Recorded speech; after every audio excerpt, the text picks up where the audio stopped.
First things first, I need to start stripping the dresser. So this might take a while. Sorry to my future self or whoever might be that potentially has to take this off again. Holy, oh that's awesome. Wow. Thank you to Tinco for sponsoring today's video.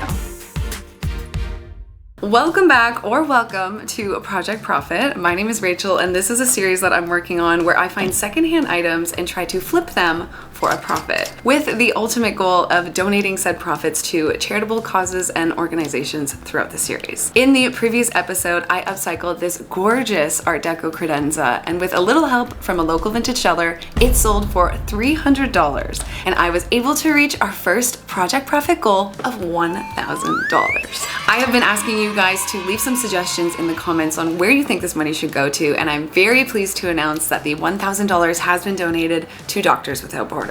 If you aren't familiar, Doctors Without Borders is a charitable organization who delivers critical health care to people in crisis situations in more than 75 countries around the world. And there's a link in a bio if you want to find out more or leave a donation if you're able. So thank you guys so much for your suggestions, and please keep leaving those in the comments down below. This will be ongoing throughout the series. Today's episode is going to be a little different, and we're almost working backwards, and I'll tell you how I got here. So the other day I was talking to my mom, and she revealed to me that she wanted to update the kind of front door foyer area. She thinks this area under the stairs is just a little bit lacking and she could use some more storage. So then I asked her to send me some inspo of what she was looking for, and she sent me this cabinet from Pottery Barn, which is nice, but it's also $800 US, and she's definitely not looking to spend that. Ideally this piece would be vintage, and ideally it would actually match the dining room table that is this aged oak, which isn't the most easy thing to replicate.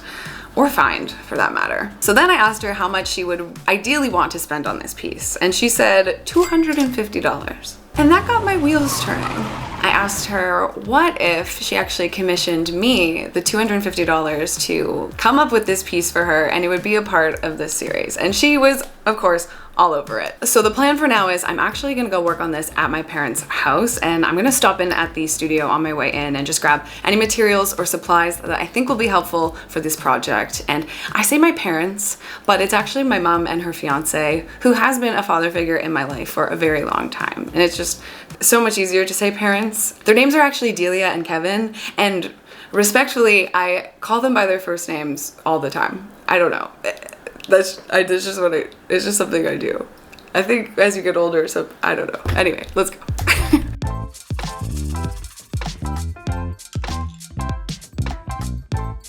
So Delia is also adorable for the fact that she has stored a lot of furniture in my parents' home for a very long time in hopes that my brother and I will one day use it, because we all know that furnishing a home can be very expensive, and it's sweet. And part of the reason why I'm going home is because I have this cabinet in mind that I think is being stored there and I think could really work for this project. But I don't know if it's there, and if it's not, I will have to find something else. But right now I'm just stopping at TheSorryGirls studio to hit up the storage room, pack up a bunch of materials and supplies that I think could come in handy for this project.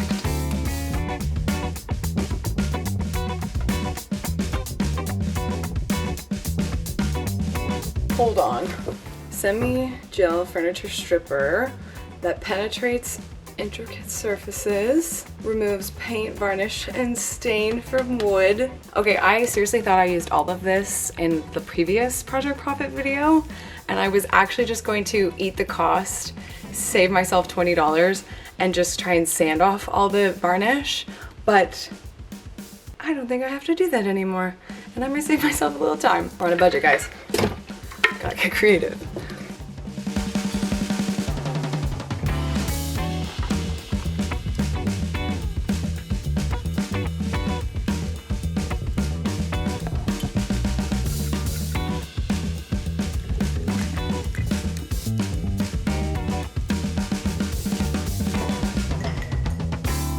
I will explain all of these just later.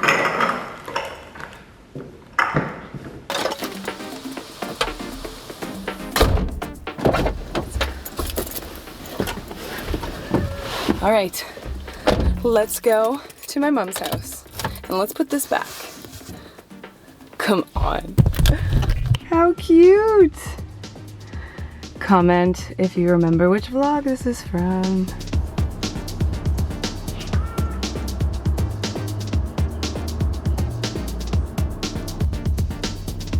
You guys all get to meet my parents' dog, so I haven't seen him in a while. You will probably be very excited. Hi, buddy. Come here. Oh. Yay. Oh, yeah. I thought this would be. Oh, okay. Okay, down. Nice. You want to go in? Let's go. Gotta get the camera. Oh, hey, come here.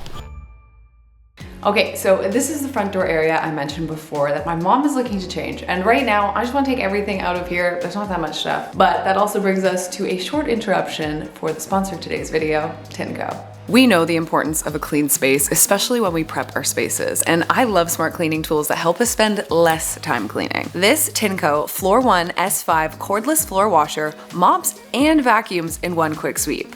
And with the iLoop smart sensor technology, the floor washer will automatically adjust water flow, brush roller speed, and suction based on the cleanup required. There are 3 different modes that let me customize according to my mess. There's an auto mode for basic cleaning, a suction mode for vacuuming only, and then there's a max mode for them tough messes. Seriously though, for tough ones. It uses fresh water to clean the floors, sucking up dirt and moving it to a separate tank. And when you want to vacuum a mess without water, you just switch to the featured suction only mode. It also features a strong suction that leaves floors 100% dry and streak-free. The unique brush head design picks up dirt in hard to reach spots, like along baseboards and in corners. When I'm done with it, it goes back on the self-cleaning dock where it will self-clean between uses. You can also connect to the ThinCo app to access additional features and cleaning resources. You can now find ThinCo products at Best Buy, Canadian Tire, or Walmart. So, I definitely thought my mom would be home right now, but I don't know where she is. I just checked the garage and I didn't see the cabinet in there. So I'm gonna head downstairs right now and check the storage room because it most likely will be there. And I don't know how my parents are gonna feel about me showing this room, but it's a storage room. Okay guys, it's relatable, I promise. Kobe, move. My dog obviously had to come with me. We got more chairs. We got more picture frames. But there's no way she threw it out. There's no way she got rid of this piece. Like, there's no way. But where is it? I found it. If I just took a right instead of a left to the storage room, it's literally right here. It looks like they've been doing some organizing out here. But look. Yay! I'm so relieved right now. So Delia and Kevin moved to this house after I left for university, but this piece of furniture behind me is a piece from my childhood home that my mom found at an antique market like before I was even born. I'm hoping if I can turn it into what she's looking for, it will actually be more sentimental than anything else she could find. I just feel like she doesn't realize she already has the piece that she's looking for. It just is a matter of a resurface job and making it look like aged wood, which will be a challenge, but a challenge that I'm definitely up for. But first, I just gotta take some measurements and make sure it'll even fit in the space that I want it to.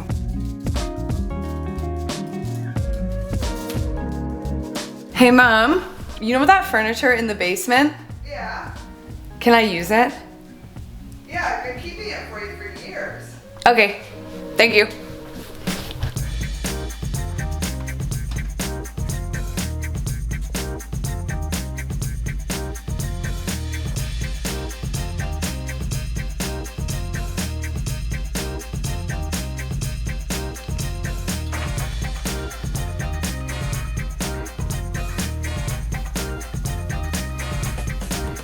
Okay, first things first, I need to start stripping the dresser, the cabinet. I need to start stripping the cabinet. Whoa, liquidy. Oh, don't you're dripping. That's fine. Let's just get a nice thick fire going.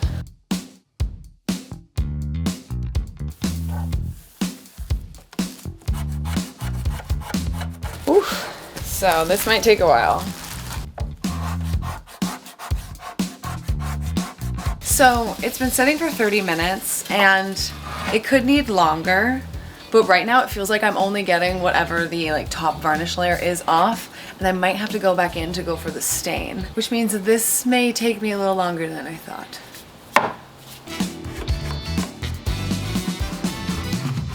So much of me wanted this to be a satisfying process, not only for my own sanity, but for like you guys who are watching. There's nothing better than like a nice time lapse when you just watch the color glide away. But it doesn't look like we're getting one of those. Something's happening. Maybe my scraper isn't scrapey enough. Maybe it's just me. Nice. I don't know how long this is gonna take.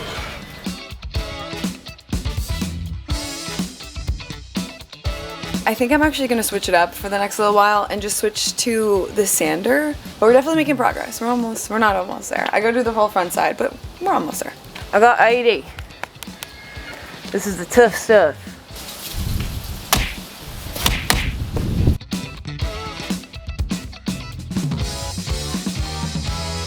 So it's safe to say that there's wax all over this thing. You can just tell the way it's collecting on this piece of sandpaper here that we're dealing with wax.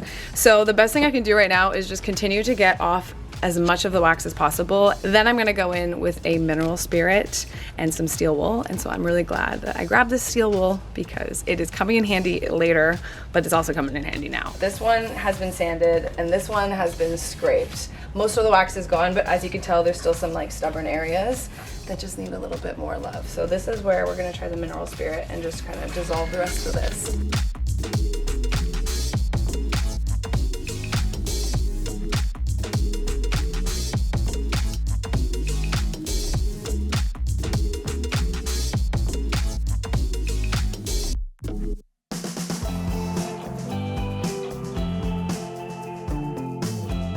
Hello. Good morning. Are you happy? Good morning, buddy. Yes, I know. Oh, big stretch. Big stretch.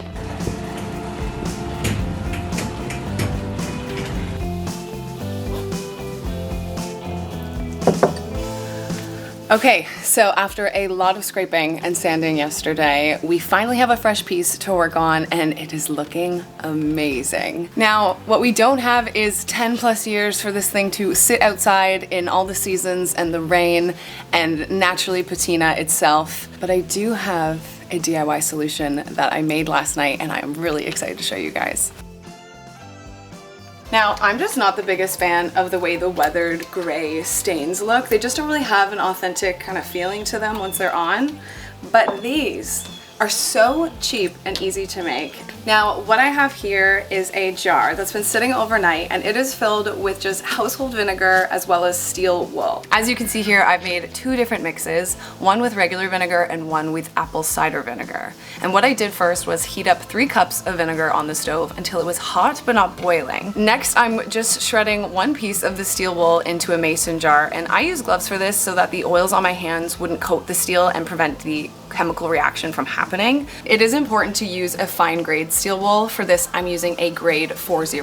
Now, I've seen a couple people do this, but you actually don't want to cover the jar once you're finished. It's important that the gases can escape, but then I just stirred it about once every hour or so until I went to bed. So you can leave these for as little as 3 hours or up to a few days. The longer you leave it, the more intense the aging effect will be.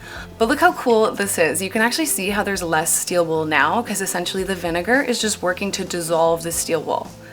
And now I want to test these.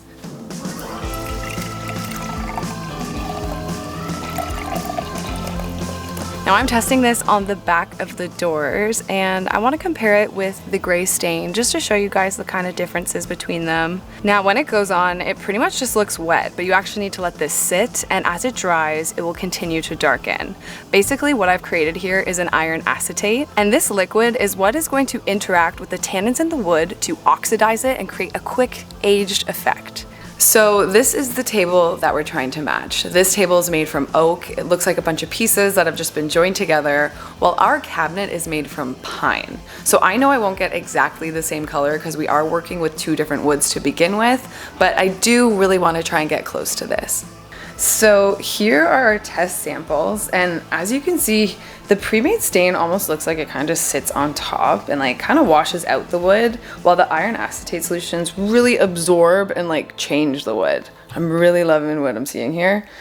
I gotta say, I was definitely expecting more of a difference between the regular vinegar and the apple cider vinegar, but you can tell a little bit that it is just a touch warmer than the regular vinegar, and I really actually like this one. In comparison to the table that we're trying to match it to, they do feel a little bit dark, which means I just let my solution sit for a bit too long, but I think I have a plan. Okay, so I have some of my strained apple cider mix here, and we can always add a second layer to make it darker, but what we can't really do is make it less dark after the fact. So because our mix is actually quite dark for the table that we're trying to mimic, I think I'm gonna actually dilute this mix and just add some more vinegar. Now, this will stain your clothes, so just make sure you're wearing something that you're comfortable getting dirty if it is going to happen. Mixy mix.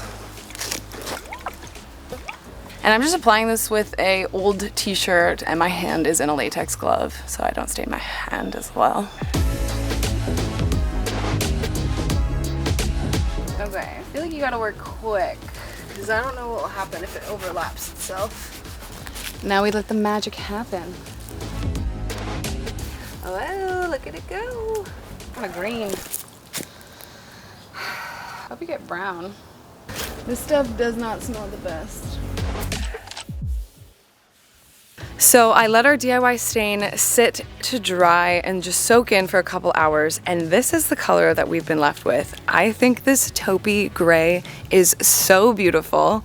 I honestly wish I could be working on this piece next to the table that we're trying to match it to, but you know what? Let me grab a drawer and I'll go bring it inside.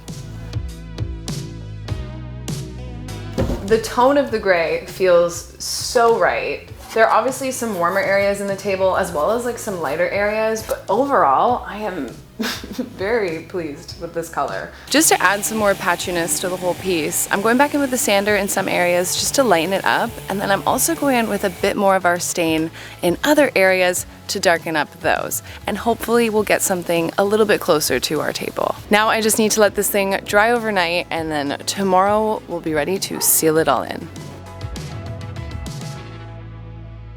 Okay, so our cabinet has had time to dry overnight, and I am honestly so impressed with this iron acetate solution that we made. I think it's just so effective, it's so inexpensive, it's so easy, it looks so good. And just because of the nature of the stain that we made, it is prone to fading over time, especially if it's left in an area that's like sunny, but we can prevent that with a top coat. Despite what I went through to get the original wax and varnish off, I've decided to go back in with a paste wax to seal. And there's a couple of reasons which I will get into for that, but sorry to my future self or whoever might be that potentially has to take this off again. Hopefully that doesn't have to happen, but yeah.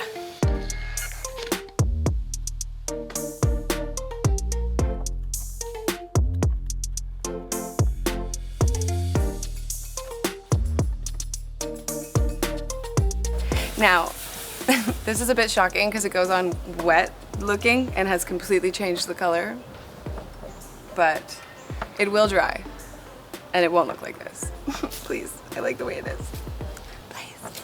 So I chose to go with a wax top coat over a traditional polyurethane top coat because sometimes with poly, it can actually pull tannins through the wood and it creates kind of a yellowish or sometimes pink spots. Now, this doesn't always happen, but because we don't even have an oil-based stain on here, it is very porous, and wax just doesn't react the same with wood as poly does. So I go in a bit more generous with the wax to start, but before it dries, I'll go in with a new clean rag and just buff over the whole entire thing one more time. And we are so close to being done with this piece. I can't wait to show my mom. Hey, Kobe. Do you want to go for a walk? Do you want to go for a walk, bud? Let's get you suited up.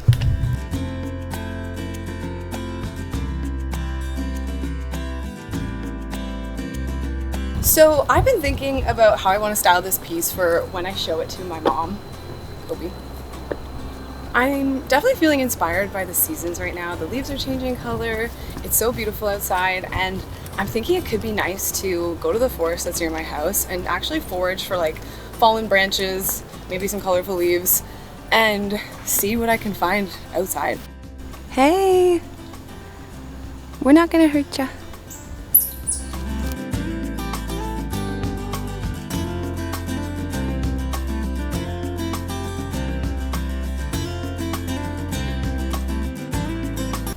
Kobe, do you think you can hold this for me? No. Kobe.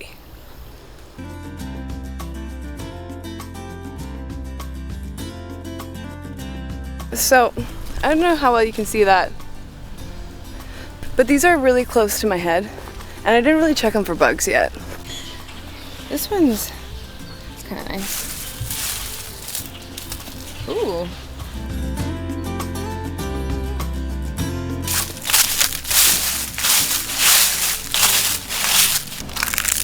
Oh. So Kobe and I are back from our walk and I found some good stuff, but the branches that I found with the colorful leaves aren't as full as I would like them to be, and a lot of the leaves actually fell off by the time I got home, so those aren't gonna work. But what I did find were a bunch of colorful leaves. And it's a time of the year when all the leaves are just turning, so they're super saturated, they're really pretty. And I was thinking, I have this vision, right? I want branches with fall colored leaves, but because I don't want to physically pull branches from living trees, I was thinking, okay, stay with me. I'll take the leaves, I will dip them in wax, and that will preserve the color for, longer than I probably will need them, and then I'll glue those leaves onto the branches. Definitely a bit of a process, but I'm committed, and there's a vision, guys. I have to see this through. That's the plan. That's the plan. Let's go do it. Okay, so I have a candle here, and it doesn't have a scent, and I don't know exactly what type of wax this is. Ideally, I would be using beeswax, but this very likely could be a paraffin wax. I stole this from my mom, and you're not getting it back. Well, you are in a different form, and I saw you have a lot of candles, so we're sacrificing this one. And I'm trying to save money, guys. So I just want to chop this up and get it into smaller pieces.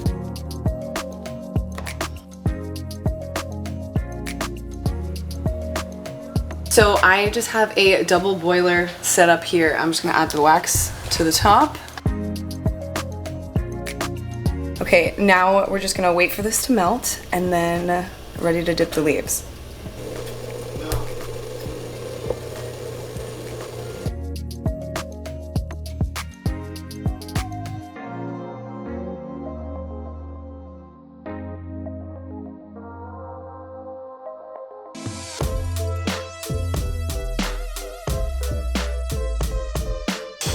All right, good morning. I am ready to put the finishing touches on this special upcycle project, and I need to show you guys these leaves because dipping them in wax was actually one of the best ideas. Like, look how beautiful they are from both sides. They just have so much more structure now, and the glaze just makes them a little bit more eye-catching. I don't know why I thought dipping these in the wax would be a tedious process, but it was actually so easy. It didn't take that much time at all, and they dry within like a minute. Let's go to where we're styling this. Okay, so we have our piece under a blanket here, just in case my mom needs to access the stairs. We need to keep an element of surprise here. And this is the branch I found that I think is actually gonna be perfect. I don't know if I'm gonna use this in the end, but fine for now. Okay, this actually looks really nice. She just needs some zhuzh. So lose these little guys. Kind of want something here, so let's do that. Yeah, I like this. I think it has enough branches, but it's also spaced out enough so it breathes. But let's add some of our leaves. Okay, so I took some time just to arrange them by color, kind of get a feel for how they're gonna go on. And I'm literally just going to hot glue these leaves onto the branches. Come on. Now just like 100 more to go. Okay, this does feel a little bit silly. Okay, little tease of the tree branches behind me here, but I also went ahead and added some new hardware to the cabinet. The other day I found some leftover IKEA knobs here at my parents' house, and I also found some of these cup handles at the office when I was packing up. And now just for a few finishing touches to bring this whole area together.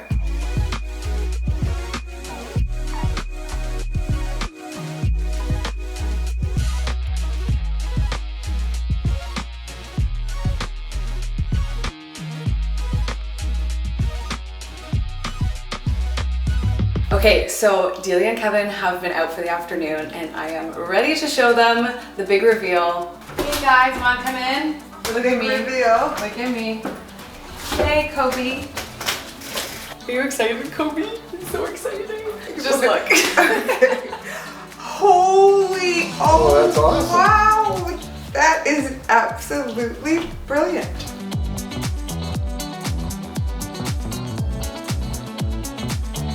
Matches the oak table. That's all. I actually never thought you would be able to match pine. I've been keeping that thing for like 30 years. I never thought I'd find a place for it. I love it, Rachel. Thank you. You're welcome. Okay, I am so happy with how this upcycle turned out. I think it looks really good. And I think we have one happy customer. Very happy customer. Thank you. And I am happy to announce that this is straight profits towards our newly updated goal, which was $1,000, and now it's $5,000 for a total of $1,262.82. Where are we gonna go from here? And I'm gonna put this in my pocket. And I just want to say thank you guys so much for watching today's video. I hope you enjoyed switching up a little bit in this kind of backwards style of Project Profit, but I'll see you in the next one. Bye. I will say that for this particular pair, you're looking for a range between $300 to $500. Listen, we can coexist, just don't land on me. That's all. That's all I ask. This piece is from the Art Deco era, and it is so beautifully crafted. I hope this just gives me the extra elbow grease I need right now.